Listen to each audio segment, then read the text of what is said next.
Lo miré a los ojos mientras lo traicionaba por tercera vez, y esa mirada me salvó la vida.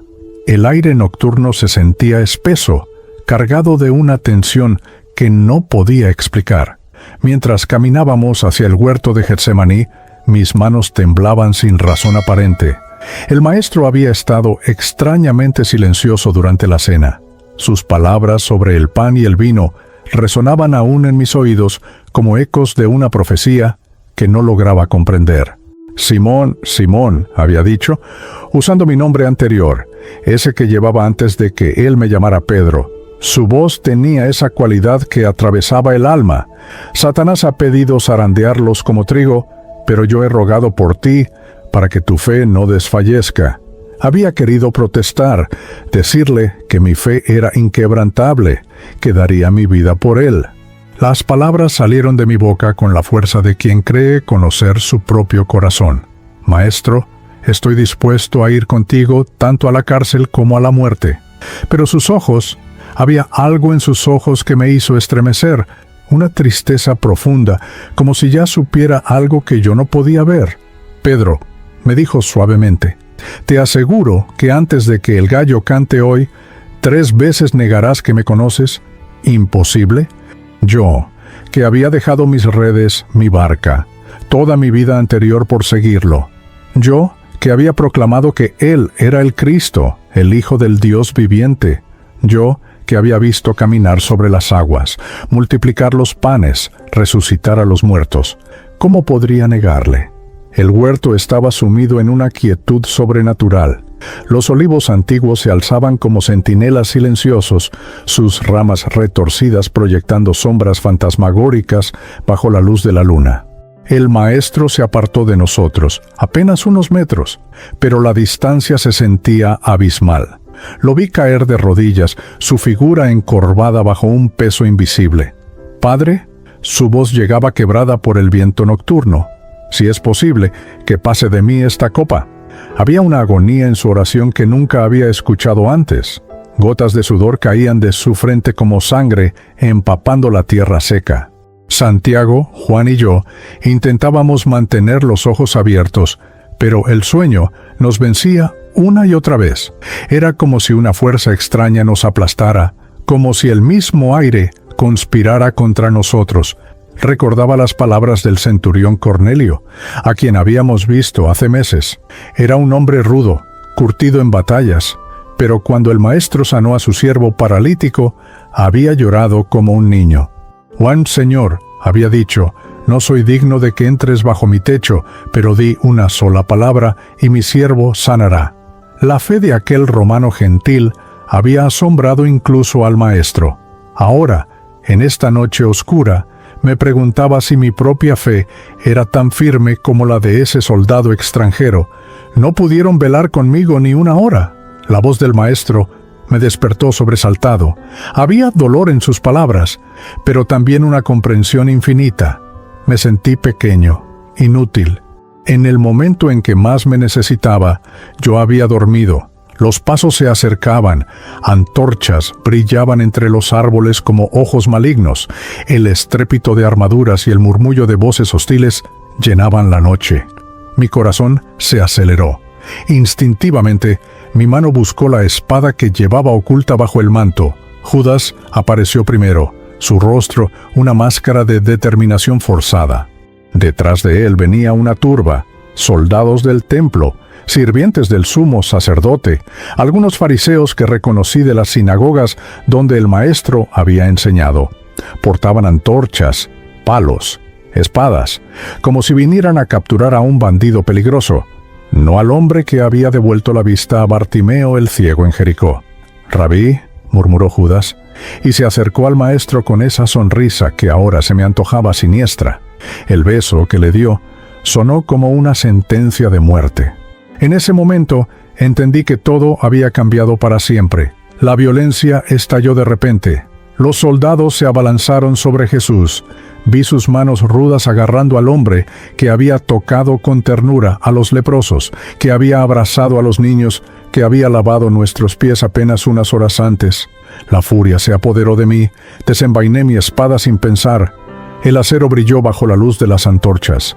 Malco, el siervo del sumo sacerdote, se acercaba con una cuerda. No lo pensé 2 veces. Mi espada cortó el aire y su oreja derecha cayó al suelo. La sangre brotó como una fuente oscura. Malco gritó llevándose las manos a la herida. Los soldados retrocedieron, sorprendidos por mi ataque. Por un momento, pensé que podríamos luchar, que podríamos defenderle. ¡Basta ya! La voz del maestro resonó con una autoridad que detuvo a todos. Se acercó a Malco, que seguía sangrando copiosamente. Con una ternura que contrastaba dramáticamente con la violencia del momento, tocó la herida del hombre. «Padre», susurró, y vi cómo la carne se regeneraba bajo sus dedos. La oreja volvió a su lugar como si nunca hubiera sido cortada. Malco se quedó inmóvil, tocándose el lugar donde segundos antes había una herida mortal. «El que vive por la espada muere», me dijo el maestro, y en sus ojos había una tristeza infinita. «¿Acaso piensas que no puedo rogar a mi padre, y él no me daría más de 12 legiones de ángeles?» Fue entonces cuando comprendí que no estaba siendo capturado. Se estaba entregando voluntariamente, como el cordero que había visto en el templo durante la Pascua, caminando manso hacia el altar del sacrificio. Los soldados se lo llevaron. Sus cadenas tintineaban en la noche como música fúnebre, y nosotros corrimos. Santiago, Juan, Andrés, todos, como ovejas dispersas cuando el lobo ataca al pastor. Yo mismo huí, pero algo me detuvo a cierta distancia. No podía abandonarlo completamente, no aún. Siguió la procesión desde las sombras, mi corazón latiendo como un tambor de guerra. Las calles de Jerusalén estaban desiertas, solo iluminadas por las antorchas de los guardias. El eco de los pasos resonaba entre las piedras milenarias como pasos hacia la tumba. No sabía que en pocas horas esas mismas calles serían testigos de mi mayor traición. La casa del sumo sacerdote se alzaba imponente en la noche, sus muros de piedra caliza blanca brillando bajo la luna como huesos blanqueados. Me quedé en las sombras del patio exterior, donde las columnas romanas se mezclaban con la arquitectura judía en un matrimonio forzado que reflejaba la ocupación que vivíamos. Un fuego crepitaba en el centro del patio. Los sirvientes y guardias se habían reunido a su alrededor, sus rostros iluminados por las llamas danzantes que proyectaban sombras inquietantes en las paredes. El aire olía a humo de leña, pero también a algo más. El aroma metálico del miedo y la injusticia. Me acerqué lentamente, manteniéndome en los márgenes. Necesitaba saber qué estaba pasando con el maestro. A través de las ventanas superiores podía ver luces moviéndose. Voces airadas llegaban amortiguadas por los gruesos muros. Reconocí la voz de Caifás, áspera y llena de autoridad. Estaban juzgándolo, en plena noche, violando sus propias leyes. Una sirvienta joven se acercó al fuego. Sus ojos me estudiaron con curiosidad. Era una muchacha de unos 18 años, con el cabello recogido bajo un velo simple y las manos manchadas de harina. Probablemente había estado preparando el pan para el desayuno cuando todo este alboroto comenzó. «También tú estabas con Jesús el Nazareno», me dijo de repente. Su voz no era acusatoria, sino más bien llena de una curiosidad genuina. Había algo en sus ojos que sugería que había visto al maestro antes, tal vez durante una de sus enseñanzas en el templo. El miedo me golpeó como un puñetazo en el estómago. Por un momento vi el rostro de María de Magdala cuando había sido liberada de los demonios que la atormentaban.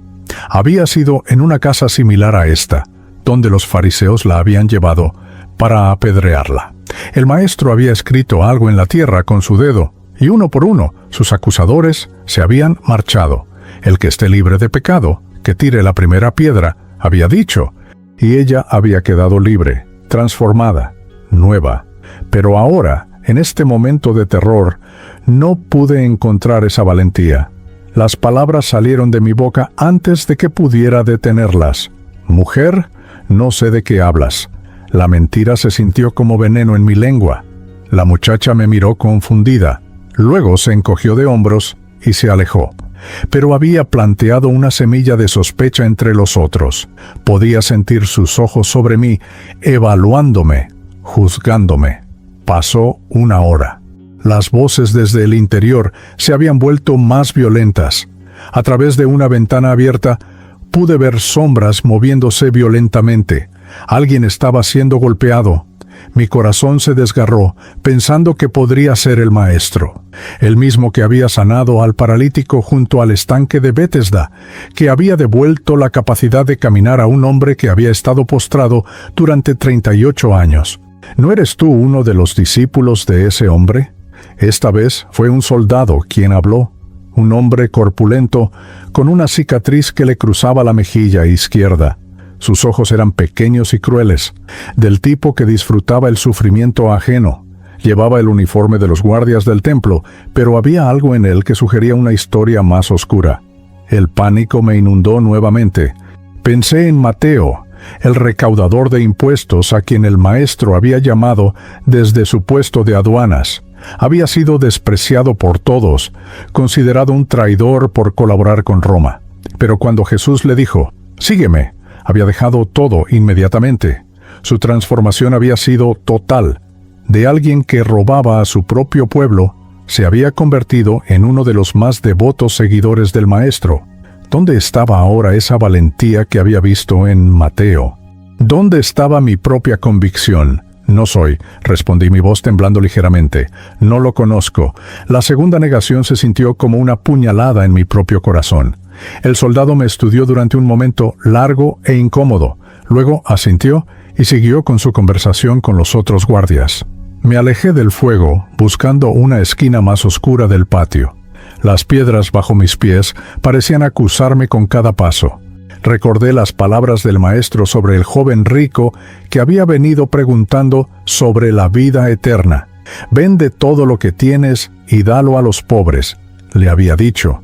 Pero el joven se había marchado triste porque tenía muchas posesiones. El maestro había comentado después qué difícil es para los ricos entrar en el reino de Dios. Yo no era rico en dinero, pero ahora me daba cuenta de que era rico en orgullo, en miedo, en la necesidad de proteger mi propia vida. Y como aquel joven, me estaba alejando del maestro cuando más lo necesitaba. Los minutos se arrastraban como horas. El fuego comenzó a menguar y uno de los sirvientes añadió más leña. Las llamas se alzaron nuevamente, iluminando el patio con una luz rojiza que me recordó el atardecer, cuando el maestro había alimentado a 5,000 personas con 5 panes y 2 peces. Había estado allí. Había visto el milagro con mis propios ojos. Había repartido los pedazos de pan que se multiplicaban en mis manos como si fuera un río inagotable de provisión divina. Un pariente de Malco se acercó al grupo. Lo reconocí inmediatamente. Tenía los mismos ojos hundidos y la misma nariz aguileña. Había estado presente en Getsemaní. Había visto todo lo que había pasado. ¿No te vi yo en el huerto con él?, preguntó señalándome directamente. Esta vez no había escape. Sus ojos me perforaban como dagas. Otros guardias se volvieron para mirarme, sus rostros iluminados por las llamas que ahora parecían más amenazantes que acogedoras. El terror me paralizó completamente. Podía sentir el sudor corriendo por mi espalda a pesar del frío de la madrugada. En mi mente vi el rostro de Juan el Bautista cuando había proclamado valientemente: «No te es lícito tener la mujer de tu hermano», ante Herodes. Esa valentía le había costado la vida, pero había muerto como un profeta verdadero. Pero yo no era Juan el Bautista. En ese momento era solo un pescador aterrorizado que había perdido completamente su brújula moral. «No conozco a ese hombre de quien habláis», grité, y para darle más fuerza a mi negación, añadí algunas palabrotas que había aprendido en los muelles de Capernaum. Las palabras salieron con una vehemencia que me sorprendió a mí mismo. La tercera negación resonó en el patio como una campana funeral, y fue entonces, justo en ese momento, que lo escuché. El canto del gallo atravesó la madrugada como una espada. El sonido del gallo me congeló la sangre en las venas. Sus gritos matutinos llenaron el aire con una claridad que contrastaba brutalmente con la confusión de mi alma. 1, 2, 3 veces cantó, y con cada nota, las palabras del maestro resonaban en mi mente como golpes de martillo. Antes de que el gallo cante hoy, 3 veces negarás que me conoces. En ese momento, como si hubiera sido orquestado por una mano divina, los guardias comenzaron a sacar a Jesús del palacio. Las puertas de madera se abrieron con un chirrido que sonó como el gemido de la tierra misma. Y allí estaba él. Mi corazón se desplomó. Su rostro estaba hinchado, con moretones púrpuras que se extendían desde la mejilla izquierda hasta su frente. Un hilo de sangre seca se había formado desde una herida en su labio hasta su barbilla. Su túnica, la misma que había llevado durante la cena, estaba desgarrada y manchada, pero lo más desgarrador no eran sus heridas físicas, eran sus ojos. Mientras los guardias lo empujaban por el patio, sus ojos recorrieron los rostros de quienes estábamos allí. Sirvientes, soldados, curiosos que se habían reunido para ver el espectáculo, y entonces, como si fuera inevitable, su mirada se encontró con la mía. No había acusación en esos ojos, no había ira, ni decepción, ni desprecio. Había algo infinitamente peor, había comprensión, una comprensión profunda, amorosa y desgarradoramente triste. Era como si pudiera ver directamente a través de todas mis defensas, todas mis excusas, toda mi cobardía, hasta el fondo de mi alma fracturada. Por un segundo que se sintió como una eternidad, sostuvimos esa mirada. En sus ojos vi el eco de todas las veces que me había llamado mi roca, todas las veces que había confiado en mí, todas las promesas que yo había hecho y que acababa de romper en pedazos. Pero también vi algo más. Vi el mismo amor que había mostrado cuando sanó a la hija de Jairo. Recordé cómo la niña había estado muerta, cómo toda la casa lloraba su partida y cómo él había tomado su pequeña mano fría y había susurrado: Talita Kumi, niña, levántate. El amor en sus ojos cuando ella abrió los suyos había sido exactamente el mismo que veía ahora, dirigido hacia mí. Era el amor que había mostrado hacia la mujer samaritana, junto al pozo, cuando todos los demás la despreciaban por su vida de pecado. Le había ofrecido agua viva, le había revelado quién era él, había cambiado su vida para siempre, y ahora ese mismo amor incondicional se derramaba sobre mí incluso en el momento de mi mayor traición. No pude soportarlo. La mirada se rompió cuando los guardias lo empujaron hacia adelante, pero su imagen quedó grabada en mi retina como un hierro candente. Las lágrimas comenzaron a brotar sin control, ardientes y amargas. Mi garganta se cerró como si alguien me estuviera ahorcando. No, murmuré, mis palabras perdidas en el bullicio del patio.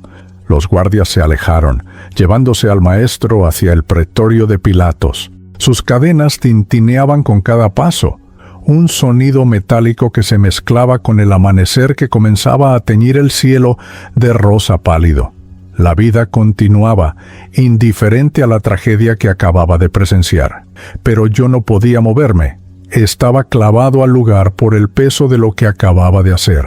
Las voces a mi alrededor se desvanecieron en un murmullo incomprensible. Los rostros de los otros se difuminaron como manchas de acuarela.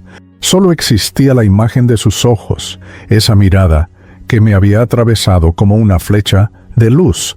Recordé el día que había conocido a Bartimeo, el mendigo ciego que se sentaba a las afueras de Jericó. Había estado allí durante años, gritando su miseria a cualquiera que pasara. Cuando escuchó que Jesús se acercaba, había comenzado a gritar: «Jesús, hijo de David, ten misericordia de mí». La gente lo había regañado, le había dicho que se callara, pero él había gritado aún más fuerte. El maestro se había detenido. «¿Qué quieres que haga por ti?», le había preguntado. «Maestro, que reciba la vista». Y cuando Jesús le tocó los ojos, cuando la luz entró por primera vez en ese mundo de oscuridad, Bartimeo había llorado de alegría, no de dolor, sino de una felicidad tan pura que había contagiado a todos los presentes. Ahora yo estaba llorando, pero mis lágrimas eran de una tristeza que parecía no tener fondo. Era como si me hubiera quedado ciego. pero al revés. Había visto demasiado. Había visto la verdad sobre mí mismo en esos ojos del Maestro, y no podía soportar lo que había encontrado allí. Sin darme cuenta, comencé a caminar. Mis pies me llevaron lejos del palacio, por las calles empedradas de Jerusalén que comenzaban a llenarse con los ruidos del amanecer. Los comerciantes abrían sus tiendas, las mujeres salían a buscar agua, los niños jugaban entre las piedras. La vida normal, rutinaria, mientras el mundo se desmoronaba a mi alrededor. Pasé junto a la casa donde habíamos celebrado la cena la noche anterior. La puerta estaba cerrada, pero pude oler todavía el aroma del pan que habíamos compartido. «Tomen y coman. Esto es mi cuerpo», había dicho, y yo había comido de su mano. Había prometido fidelidad eterna con cada bocado. Mentiroso, traidor, cobarde. Las palabras me golpeaban como piedras mientras caminaba sin rumbo por las calles que se estrechaban hacia los barrios más pobres de la ciudad. Aquí vivían los leprosos que ya no necesitaban vivir fuera de las murallas, porque el Maestro los había sanado. Aquí vivían las viudas que él había consolado, los huérfanos que había abrazado. Y aquí viviría yo ahora, entre los marginados, porque eso era lo que era, un marginado de mi propia fe. Me detuve frente a una casa abandonada. Sus muros de adobe estaban agrietados, y las vigas del techo se habían combado con el tiempo. A través de una ventana rota, pude ver el interior vacío, lleno de sombras y telarañas. Era el reflejo perfecto de mi alma en ese momento. Me derrumbé contra la pared, mis rodillas cediendo como si fueran de agua.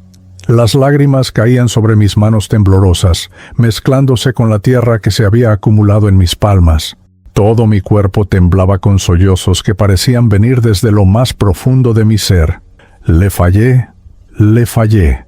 Las palabras salían de mi garganta como gemidos, una y otra vez, como una oración desesperada a un Dios que parecía haberme abandonado. ¿Cómo había llegado a esto? Yo, que había proclamado que era el Cristo. Yo, que había caminado sobre las aguas, aunque solo por unos pasos antes de que el miedo me hundiera. Yo, que había visto la gloria de la transfiguración en el monte, cuando el rostro del Maestro había brillado como el sol, y Moisés y Elías habían aparecido para hablar con él. Todas esas experiencias, todos esos milagros, toda esa fe, ¿de qué había servido? En el momento de la prueba, cuando realmente importaba, había sido menos valiente que una sirvienta, menos fiel que las mujeres que habían seguido al Maestro desde Galilea. El sol se alzaba lentamente sobre Jerusalén, pintando las piedras milenarias con tonos dorados que contrastaban cruelmente con la oscuridad de mi alma. Era un nuevo día, pero para mí se sentía como el fin del mundo. No sabía que en unas horas ese mismo sol sería testigo de la crucifixión. No sabía que mi traición era solo una pequeña parte de un plan mucho más grande. Un plan que yo no podía comprender en ese momento de desesperación absoluta. Todo lo que sabía era que había mirado a los ojos del amor mismo y había escogido negarle. Y ahora tenía que vivir con esa realidad. El sonido llegó hasta mí como olas de horror que se extendían por toda la ciudad. Gritos, lamentos, el eco metálico de martillos golpeando hierro. Jerusalén parecía gemir bajo un peso invisible, como si las mismas piedras de David supieran que algo terrible estaba sucediendo. Me había quedado en esa calle abandonada durante horas, mi cuerpo entumecido contra la pared agrietada. El sol del mediodía caía implacable, pero yo apenas lo sentía. Estaba perdido en un laberinto de autorrecriminación cuando Juan encontró mi rastro. «Pedro, Pedro, hermano». Su voz llegó como un susurro urgente. Levanté la cabeza. Juan estaba ahí, pero no era el mismo joven impetuoso que yo conocía. Su rostro estaba devastado, envejecido años en una sola noche. Sus ojos rojos de llorar me miraban con una mezcla de compasión y urgencia desesperada. «Tienes que venir», me dijo, extendiendo una mano temblorosa. Está en la cruz». Las palabras me golpearon como un rayo. Todo mi cuerpo se convulsionó. «¿Qué estás diciendo?» «Pilatos lo entregó para ser crucificado. Está en el Gólgota, Pedro. Está muriendo». La realidad me aplastó como una roca gigantesca. Me levanté tambaleándome, mis piernas apenas podían sostenerme. «Shaun, no puede ser». Juan me tomó del brazo. «Las mujeres están allí. María, su madre, María Magdalena. Están solas. Pedro, necesitamos estar con ellas». Corrimos por las calles como locos. Cada paso era un puñal en mi corazón. La gente se apartaba de nuestro camino. Algunos gritando insultos contra el blasfemo de Nazaret, otros llorando en silencio. Jerusalén se había dividido y el aire mismo parecía vibrar con conflicto. Cuando llegamos a las afueras de la ciudad, pude ver la colina a la distancia. El Gólgota se alzaba como una verruga en la tierra, coronado por 3 cruces que se recortaban contra el cielo como dedos acusadores.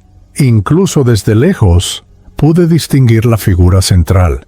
Era más alta que las otras 2, y había una multitud reunida a sus pies. No puedo acercarme más», murmuré, deteniéndome abruptamente. Juan me miró con comprensión. «Está bien, yo iré con las mujeres. Tú haz lo que puedas». Se alejó corriendo hacia la cruz, y yo me quedé allí, paralizado por la cobardía que parecía haberse apoderado de mi alma. Encontré un lugar entre unas rocas donde podía ver, sin ser visto, como un fantasma observando su propia condena. Desde esa distancia pude ver todo y no ver nada al mismo tiempo.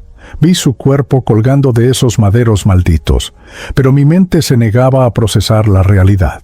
Vi a las mujeres llorando a los pies de la cruz. Vi a Juan sosteniendo a María como si fuera de cristal frágil. Vi a los soldados romanos echando suertes sobre su túnica, la misma túnica que había tocado cuando curó a la mujer que sufría de hemorragias. Recordé ese día con una claridad dolorosa. La mujer había estado enferma durante 12 años, gastando todo lo que tenía en médicos que no podían ayudarla. En secreto, se había acercado por detrás mientras caminábamos por las calles abarrotadas de Capernaum y había tocado apenas el borde de su manto. «¿Quién me tocó?», había preguntado el maestro, deteniéndose súbitamente. Nosotros habíamos pensado que era una pregunta extraña. Había una multitud empujándolo por todos lados, pero él insistió. «Alguien me tocó, porque sentí que salió poder de mí». La mujer se había acercado temblando, confesando lo que había hecho. Y en lugar de regañarla, él le había sonreído con una ternura que parecía envolver su alma herida. «Hija», le había dicho, «tu fe te ha sanado. Vete en paz». Ahora esa misma túnica estaba siendo repartida entre soldados que ni siquiera sabían quién era el hombre que estaban matando. La ironía era tan cruel que me hizo vomitar en las rocas. Las horas se arrastraron como siglos. El sol se movía implacablemente hacia el oeste, y con cada minuto que pasaba parecía que la vida se escapaba de esa figura en la cruz. A veces, su voz llegaba flotando en el viento, palabras que no podía distinguir completamente, pero que sonaban como oraciones. «Padre, perdónalos, porque no saben lo que hacen. Perdónalos». Incluso ahora, incluso mientras lo mataban, estaba pidiendo perdón para ellos. El concepto era tan ajeno a mi mente humana que me dolía físicamente pensar en ello. Pensé en la parábola del siervo inmisericorde que nos había contado hace meses. Un hombre le debía a su rey una cantidad impagable, 10,000 talentos. Cuando no pudo pagar, el rey ordenó que él y toda su familia fueran vendidos como esclavos. Pero el hombre se postró, suplicando misericordia, y el rey, movido a compasión, le perdonó toda la deuda. Pero ese mismo hombre salió y encontró a un compañero que le debía apenas 100 denarios. Lo agarró del cuello exigiendo el pago inmediato. Cuando el compañero suplicó paciencia, el primer hombre lo hizo meter en la cárcel.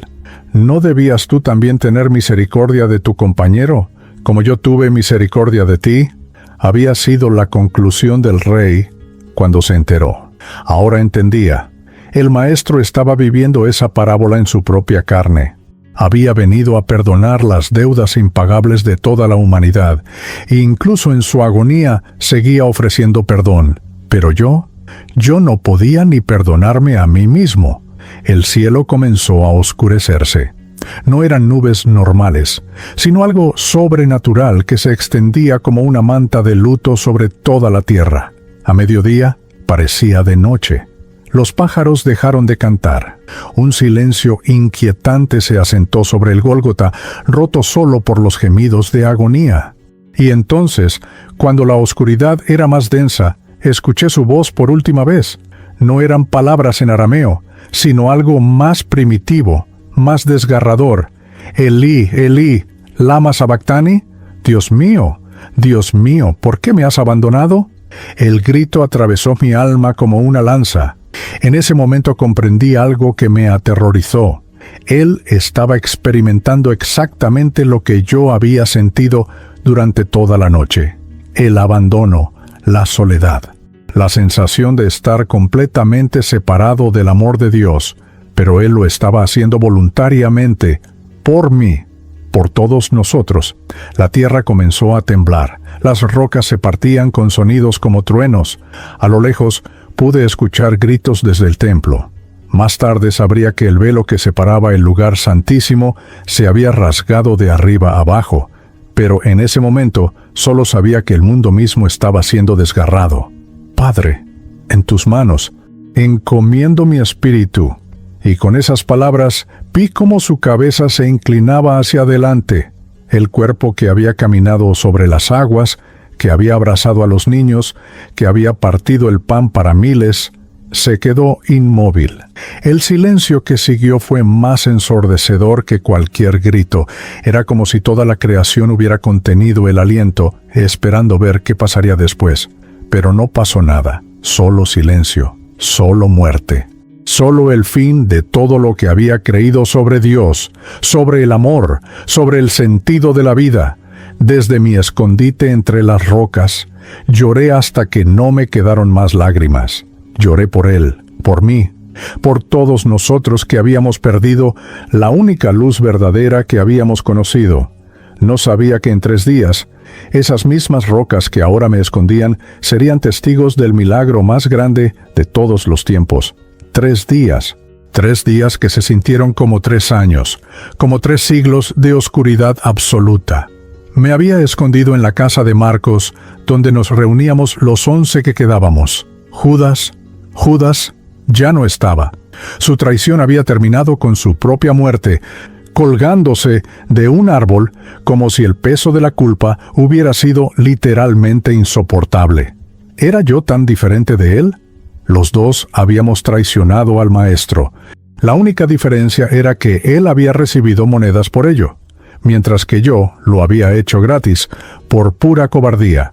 La casa estaba sumida en un luto que parecía tangible.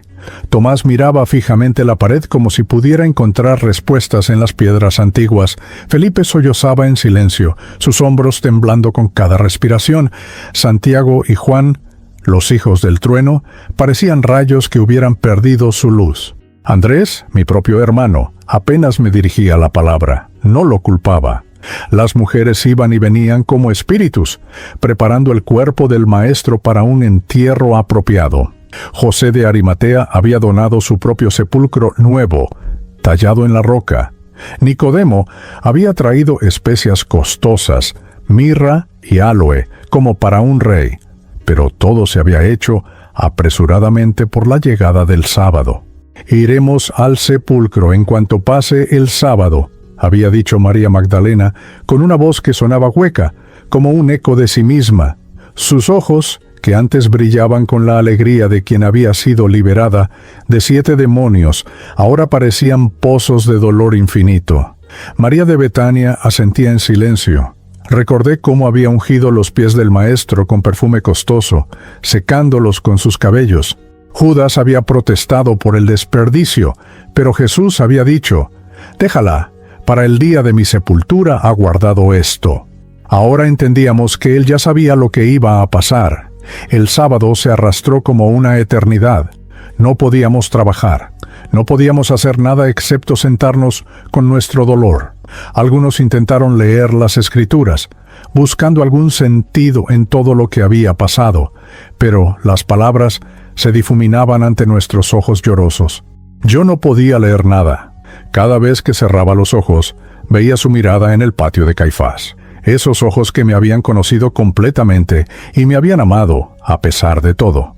Ahora estaban cerrados para siempre, perdidos en la frialdad de la muerte. Pedro. La voz de Juan me sacó de mis pensamientos. Era la madrugada del primer día de la semana.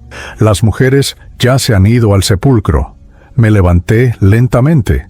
Mi cuerpo estaba entumecido por 3 días de hardly moverse. ¿Quieres que vayamos también? Juan asintió, pero antes de que pudiéramos salir, escuchamos pasos corriendo por las calles empedradas.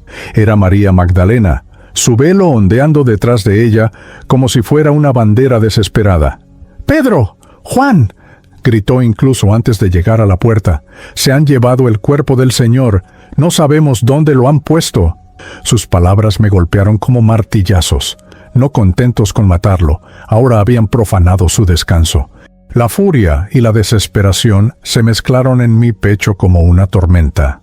Juan y yo corrimos como nunca habíamos corrido.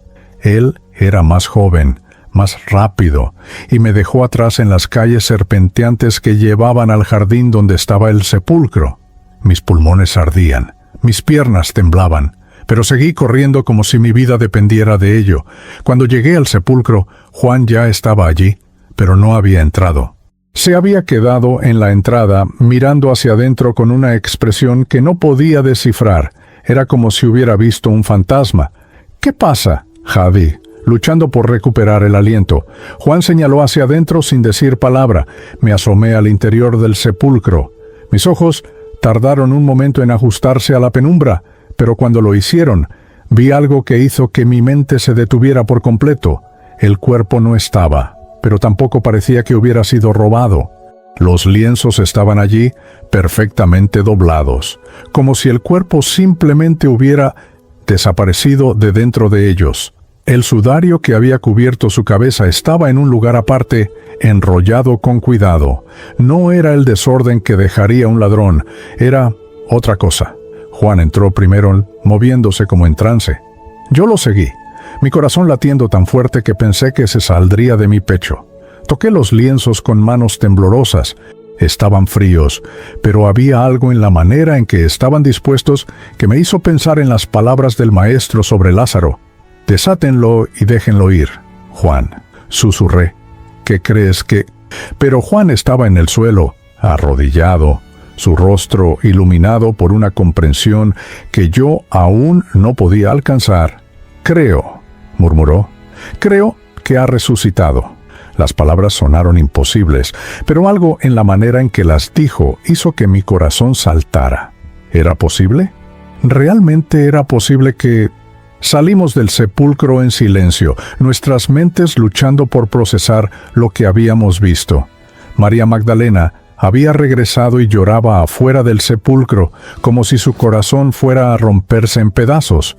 «María», le dije suavemente, «ven con nosotros de vuelta a la casa. Necesitamos pensar en esto». Pero ella negó con la cabeza. «No puedo irme, no puedo dejarlo solo». Juan y yo regresamos a la casa, pero yo no podía quedarme quieto. Algo había cambiado. El aire mismo se sentía diferente, cargado de una posibilidad que no me atrevía a nombrar. Fue al atardecer cuando María Magdalena llegó corriendo de nuevo, pero esta vez su rostro no mostraba dolor. Brillaba con una luz que no había visto desde antes de la crucifixión. «¡Lo he visto!», gritó, irrumpiendo en la habitación donde todos estábamos reunidos. «He visto al Señor, está vivo, está vivo». Todos la miramos como si hubiera perdido la razón. El dolor a veces hacía que la gente viera cosas, que imaginara lo que más deseaba. «Marías», comenzó Tomás suavemente, «has pasado por mucho. Es comprensible que «No», interrumpió ella, «habló conmigo. Me dijo que les dijera que va delante de ustedes a Galilea». Me llamó por mi nombre, María, y cuando lo reconocí, traté de tocarlo. Pero me dijo, «No me toques, porque aún no he subido a mi Padre». Había algo en sus ojos, una convicción tan absoluta que hizo que mis propias dudas comenzaran a tambalearse. Esta no era una mujer quebrada por el dolor, era una mujer que había visto algo que había cambiado todo su mundo. Pero aún así, era difícil de creer. Los muertos no volvían a la vida, excepto que yo había visto al Maestro resucitar a otros. Lázaro había estado muerto 4 días cuando Jesús gritó, «Lázaro, ven fuera», y había salido envuelto en vendas funerarias, pero completamente vivo. La hija de Jairo había sido declarada muerta, y él la había despertado como si solo estuviera dormida. El joven hijo de la viuda de Naín había sido resucitado en medio de su funeral, devuelto a los brazos llorosos de su madre. Si él podía resucitar a otros, ¿por qué no a sí mismo? Pero incluso mientras estos pensamientos giraban en mi mente, luchaba con la culpa que me carcomía. Aunque fuera cierto, aunque realmente hubiera resucitado, ¿cómo podría mirarme después de lo que había hecho? Yo lo había negado 3 veces. Lo había abandonado en su hora más oscura. ¿Cómo podría el amor sobrevivir a semejante traición?